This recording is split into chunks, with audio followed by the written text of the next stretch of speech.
What's up, everybody? We have 10 minutes here, and Mark is going to intro this.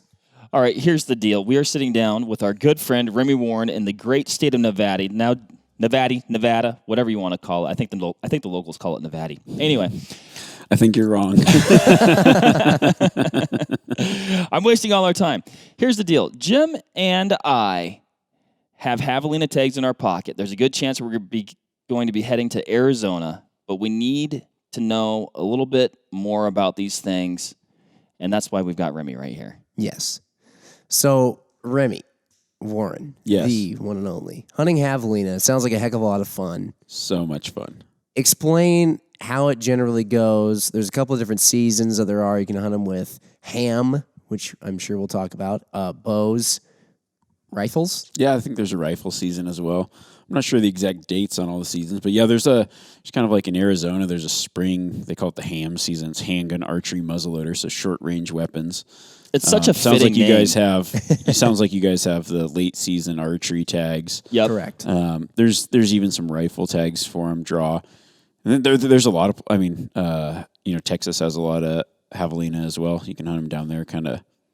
I'm not sure all the rules on it, but I've hunted them down there as well. They are a lot of fun to hunt. What's the most fun way to hunt them? Calling. Most definitely, yes. It's. It just works like a call should work. Like you blow the call and they come running in. It's super exciting too because it's a javelina in distress call, and they kind of they run in real fast, then run out, then run back in. It's just mass chaos. That's and amazing. They make like this woofing noise, like it's really weird, and they're woofing at you, and all this action's going on. It's pretty cool. Because they come in as a group, right? Yeah, they're coming in to like attack whatever's got their baby, I think. So, yeah, and it's like, from what I've gathered, from what it sounds like, it's quite nerve-wracking, or it can be if you let yourself get sort of razzed out by it. Yeah, I'm sure that they generally when they see you, they're like, "Whoa, what's that?" And then they're like, "Don't want to fight it," and run away. I guess you could get one that tries to bite you. I'm not really sure, but yeah, they get worked up into a frenzy. But it's one of those type of things too. The scenario, it works really well, but the scenario has to be right. Mm-hmm. Otherwise, it's like you aren't just going to go out there and blind call them in, probably, unless you accidentally were really close to them. Mostly it's when you spook them or you already sneak really close and then you wrench on the call. They're either going to do one of two things. Like if they've been called out before, they're probably just going to go the other way. But when you find the ones that don't really know what's going on, they do run in. It's pretty cool. Gotcha. Well, So you could be like trying to make a stalk. Maybe your first plan wasn't to call, but you blow the stalk. Yep. And they go peeling out of there. And like you said, you wrench on the call, and they'll actually. And they're coming in. And for those coming in hot. And for those people listening who have no idea what a javelina is, it's like a gigantic. It's like you take a rat and you mix it with a hog. Yeah, they look like pigs. I mean, for all intents and purposes, they look just like pigs, but they are not pigs. They're actually like a large rodent. They're a peccary. There's different species. I think the ones collared peccaries are the ones that we have Peccary here. just always sounds like it should be a bird. They have white-lipped peccaries and different ones down in South America and Central America. But yeah, they're more of a technically a large rodent, but they look like pigs. Some people say that they taste bad. I've never had bad javelina meat. To me, it's white meat that is as good as any wild pork I've ever had. Oh, it's white and meat. I will say that. Yeah, like the ham portions of them are a little bit, I would say, more pinkish. The straps are definitely white meat. Okay. They are good eating. I don't know where people call them stink pigs because they've got like this weird, their backs have this long hair and there's this gland there that does smell strange. But just stay out of that. Like, I'm not eating the gland. I'm eating the meat underneath, and it's not bad. I think most people I think a few things contribute to them saying that they taste bad. The first thing is, I think a lot of people shoot them bad because their vitals are a lot more forward in the shoulder than people expect, so they probably gut shoot them or whatever. Okay. And then they are small, so you can just throw it in your truck. So then they probably gut it and then throw it in a hot truck and drive around all day with it unskinned or whatever. That's just bad care of meat probably makes it taste bad. They look like, as you're describing it, and I'm looking something up right now as a picture, they're almost like a caricature with how they look. I was thinking if they looked if they looked a bit like Pumbaa from like Timon and Pumbaa almost, because like the small, like their back end is kind of small, and then they have this huge kind of like hunchback kind of thing. Yep. No neck, and then it goes into a head. Big heads. And if you were to guess where you should shoot them, you would think shoot them like you would a deer, back between almost a little bit that front shoulder and that rear hip area, just too far back, and you're ending up in the guts. Whereas the vitals are up in the shoulder. Yeah, they're up in the shoulder. Or almost like you said earlier. I think you said you could shooting them in the neck. Yeah, it looks like because they got no neck, so it's like shoulder neck. Shoot them in the shoulder neck. The schneck. The schneck. Yeah. Right I mean, there. not too far forward, but yeah, follow that front leg up and in the shoulder, because anything past that shoulder is pretty much you're in liver and everything further back. Mm-hmm. Right. And you were talking about, so like if you hit them in the guts, they kind of got some, like you're saying earlier, like it's not like a deer. Like, I mean, you don't want to hit a deer in the guts either, but it sounds like the insides are a little bit different. Well, it's more like a pig. Yeah. Yeah, and they eat, I mean, they kind of, they smell, because they eat, their primary food source is prickly pear.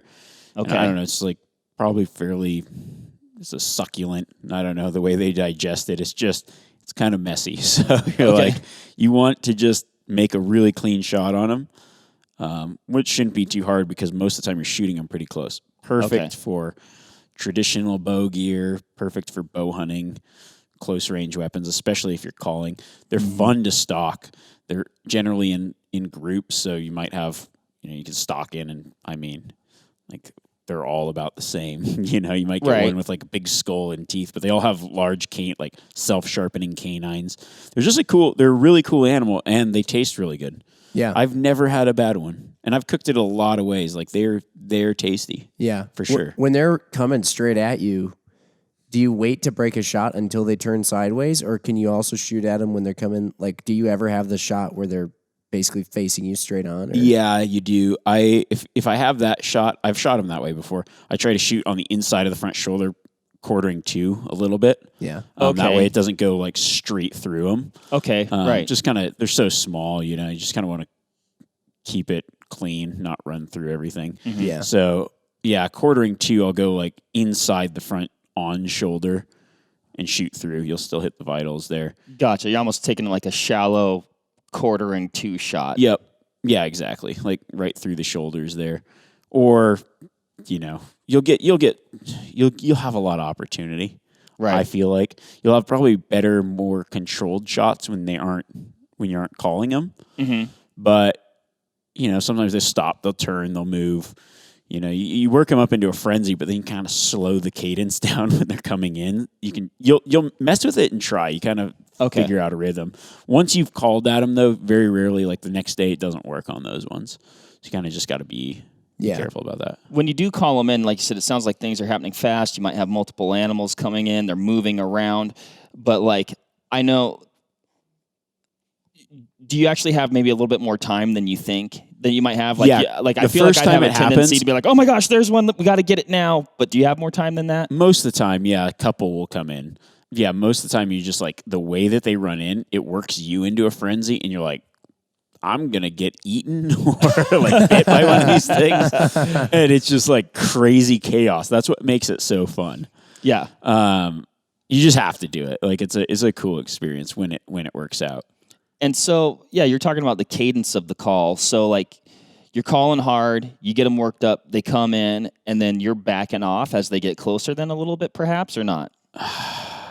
It just depends. I mean, you want to keep them riled up because once you start to back off too much, then they keep their distance. They'll run in, but not as close. Okay. So you kind of just got to play it off. Like, I think the best thing to do is shoot one and then keep calling and just see what happens, just for fun, just to kind of mess with them a little bit, because it's pretty cool. I'm sure you can kind of read what they're doing, how they're acting. Like, oh, when I blow the call harder, they're doing this. When I back off, they do that. Yep. Yeah. Exactly. Got it. If you did hit one bad, but you recover it, I guess how would you recommend the meat care after that? I'd probably do like gutless method, skin it out. I generally skin them out like belly skin them. So I'll do like, if I don't gut it, if I'm just going to, take like debone them gutless, then I go, skin up the back legs, skin down the front legs, up the belly, and then skin around the back. Because that gland is in the back. So normally when you just zip them up the back, you can kind of avoid doing that. Okay. I've never really, January, it's probably earlier season. They probably smell a little bit more. Like this time, like January is not, I don't really think they don't really smell that bad. Okay. And that's primarily when I've hunted them. But yeah, and then just take the meat off the quarters or whatever. Break them down fairly quick. Like it might be hot out, just take care of them right away. No sense in like packing it out whole and like just get it, take it, just like you would anything else. Like disassemble it, get the meat separated and cooled down immediately, and you're gonna have great tasting meat. Bring some tortillas, Guaranteed. bring some seasoning, kind of like a Southwestern style, throw them in, make some tacos. And yeah, I've even done I cooked them so many ways, like pork chop style with the ribs on, and done like a lot of different stuff. It's good. I like the sound of that. Yeah, leave some of that on. I've even cooked one whole.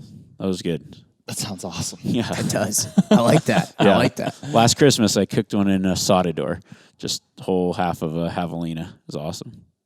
I like Awesome. it. Yeah, I'm excited. I'm excited too.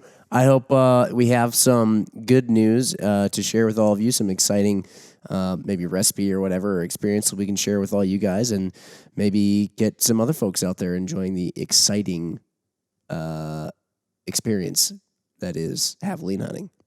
Yeah, good luck. All right. So Thanks. with that said, thanks everybody for listening. Happy hunting and shooting out there. Catch you next time. Bye. Bye.